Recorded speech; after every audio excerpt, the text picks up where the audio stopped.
silly minute. This is case 06D349743. Counsel, your appearances. Good morning, good afternoon, Your Honor. Fran Fine, bar number 25, present with Mr. Horodesky today. Daniel Dawson, bar number 11792, on behalf of defendant who is present. All right. Tired, sir? What's that? Tired, sir? Yes.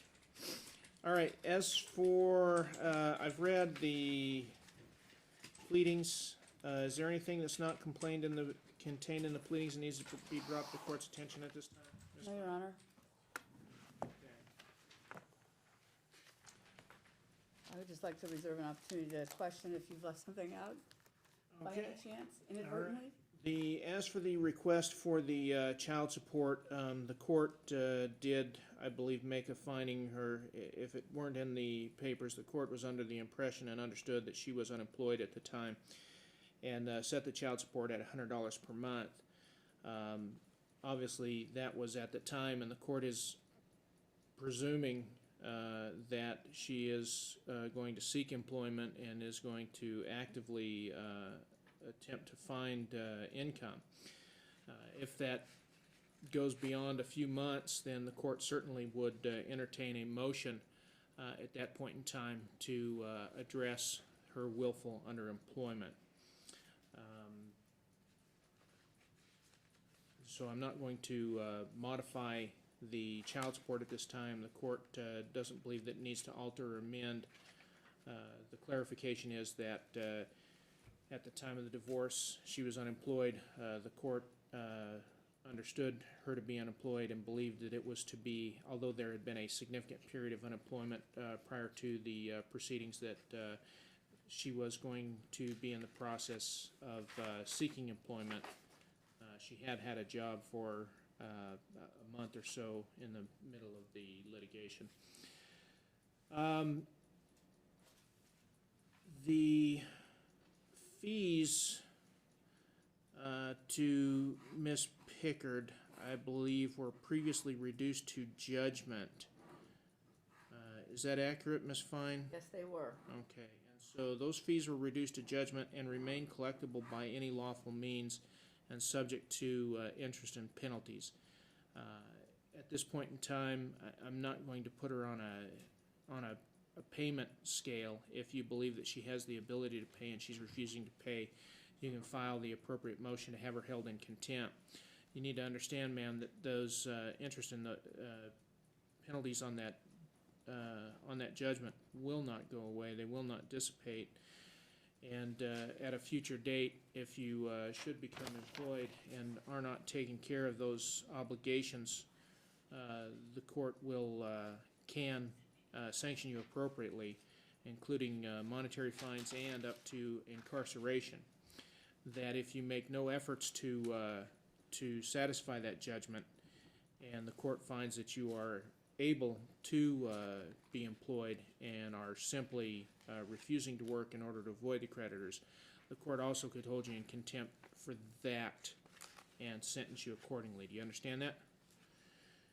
So if you have the ability to pay that judgment, the court believes that it should be done, and it should be done in a timely manner, and you should communicate to Ms. Fine's office a timeline to address that. Your Honor, just for clarification, the fees I believe that were pled were, at issue in the pleadings are the fees that were due to plaintiff that were alleged in the first motion hearing. I don't Right. see where that was reduced to judgment. Reduced to judgment at that hearing. I have the If orders. you have, Well, if it wasn't reduced to judgment, then we'll reduce it to judgment today.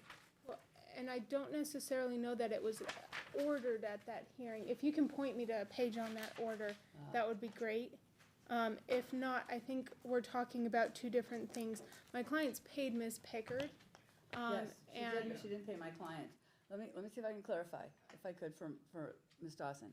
At a prior hearing, I believe in July, Ms. Pickard threatened to, Just, where's the order? I know there's an order somewhere. and I brought only the papers from this. Well, it's, I believe the order from the hearing that we're talking about is dated 7/7/2014. That's the filing date.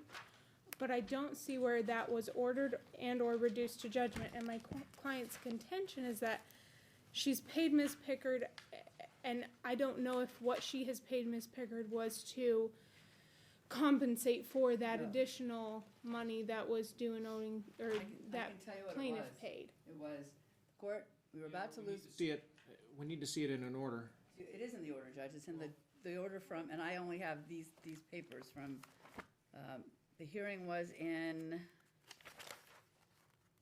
May 14th? I believe so, Judge. Was there one in between May 14th and the December hearing? Well, yeah, there was one, but it was after that July date. I always bring my whole file, but the file on this was so huge, I just brought your decision, and if I could look really quickly. But I know that you ordered her to pay the $1,000, and the reason you ordered her to pay that $1,000 back to Chris is because Mr. Horodesky, we were gonna lose Ms. Pickard. I recall that as well, but if I can't find an order, here it is. It's that date. May or It's in the, June, hold on, May 14th, See, I was right. excuse me, May 7th, 2014. And it's in the minutes on the second page, the third full paragraph. This time there is a fee dispute with the State Bar, and Ms. Pickard represented to the court that it is against her, Ms. Fine, Dr. Velasquez, Dr. Ponzo. Ms. Pickard represents she will need to withdraw as a result of non-payment. Would appreciate any input from the court. The $1,000 shall be awarded to Dad, and if there is a recovery through the litigation process, the court would address it at that time. Mom may lose the service of Ms. Pickard based on her failure to pay, and if she loses the service due to non-payment, there could be legitimate significant issue at the time of trial. So she was ordered to pay $1,000 to Dad. That was a reimbursement for payments to her. And I did not see that. It was not reduced to judgment, and so it'll be, the $1,000 will be reduced to judgment effective as of that date. And is it that plaintiff paid $1,000 and so my client is Yes, supposed to pay he him paid. $500? No, Or he she paid paid- $2,000? No, he paid his $1,000 and he paid her $1,000, and she Okay. owes him a reimbursement of $1,000 Okay. because they were gonna lose the services. And that As would for- have been, I mean, that would have been my oversight because I didn't see that in the order, I guess. My fault, you should've called me. Darn it, okay. All right, so that one's done. 26116, there's a reference to an Exhibit 19. I'm assuming that's a trial exhibit, because I didn't see any exhibits on these set of documents. I'm sorry, what are you referring to, Judge? Medical out-of-pocket expenses, she indicated that she would pay. She paid it this yesterday. Okay, so But that's not a so non-issue. that's done. And then there is the Steinkamp fees of $3,050 that's requested, and you We don't addressed have that. any proof of any payments made, and there was no proof entered at trial. You had testimony from Ms. Steinkamp that said he paid her $6,100. But I don't know how much he paid her. She Is- said $6,100. That was her I don't testimony. know. Well, look, the court will allow 60 days from today's date, get some type of a statement showing the proof of payment. Provide that within the next 60 days. Your Honor, the other issue is that, and it was included in our opposition, but, I mean, she's out of network and the agreement was. Well, I understand that. The court's going to, as for the $3,050, if he shows the $6,100 in expenses, she'll be required to reimburse half of that. That will be reduced to judgment. Going forward, are the parties still using Ms. Pickard for anything? They haven't since the trial, and my client would request. All right, the they court's going not. to, Have you heard? sure.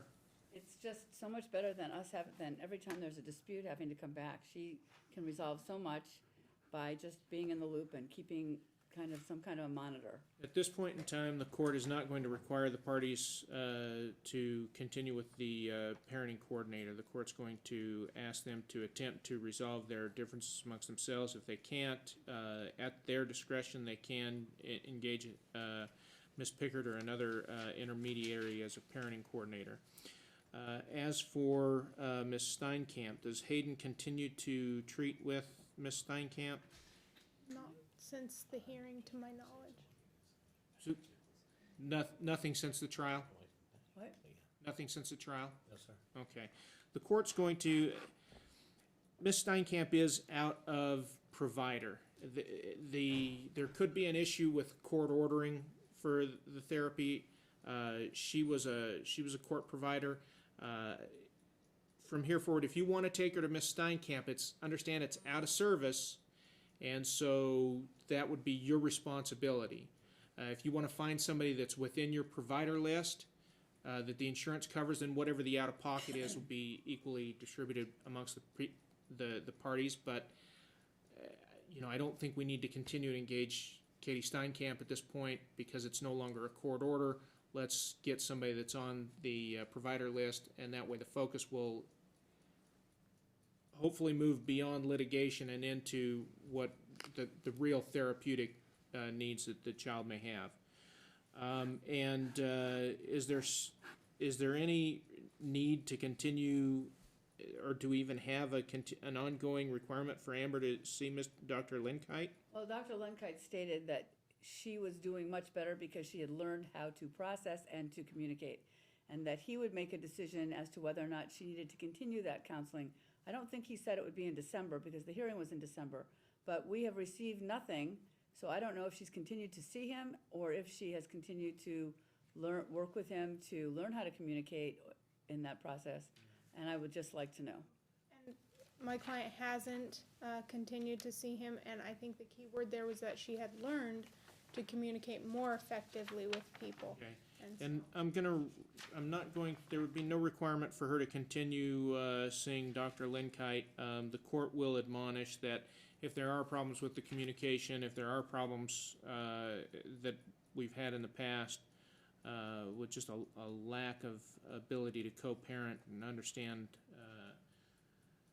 the needs of the child in the situation, then additional involvement may be needed, and while she obtains that additional instruction and counseling, her contact and visitation could be curtailed.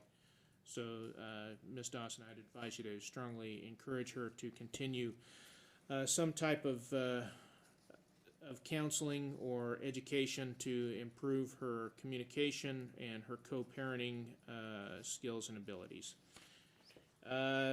As for fees, I believe that's the last issue. Is there anything else other than fees, Ms. Fine? That I can think of, Judge. I think you did it all. Let me just Dawson? make sure. no, All right.